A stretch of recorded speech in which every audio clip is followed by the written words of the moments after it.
హల్లెలూయా అంటే మా బ్రదర్స్ బెదిరిపోవడం మాకు అలవాటు లేదు. అంత పెద్ద ఒక ఆయన ఆనందంలో హల్లెలూయా అని పాపం మా బ్రదర్ వీపు మీద ఒక్కటి అన్నాడు. జ్వరం వచ్చింది. ఏంటంటే అన్న మాకు సంతోషం ఎక్కువైతే అట్ట చెప్తాం హల్లెలూయా అని.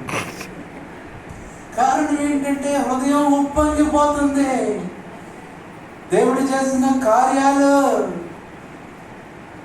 ఈరోజు మనందరి జీవితాల్లో ఆయన సంబంధం. అందుకని ఒక మాట ఉంది కదా, 116వ కీర్తన 12వ వచనం, యెహోవా నాకు చేసిన ఉపకారములకై నేను ఆయనకేమి చెల్లింతును, రక్షణ పాత్రను చేతబట్టుకొని యెహోవా నామమున.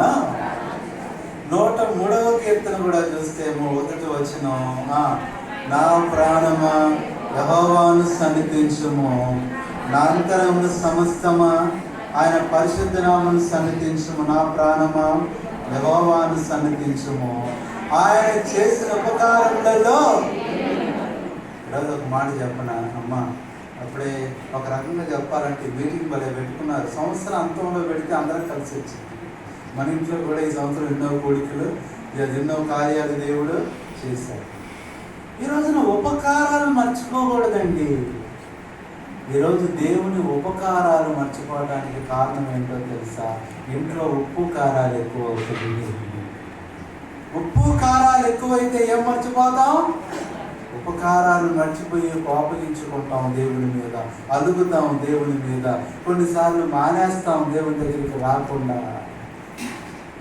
ఉపకారాలు ఎక్కువ ఉన్నాయా ఈరోజు నీ జీవితంలో? ఉప్పు కారాలు ఎక్కువ ఉన్నాయా?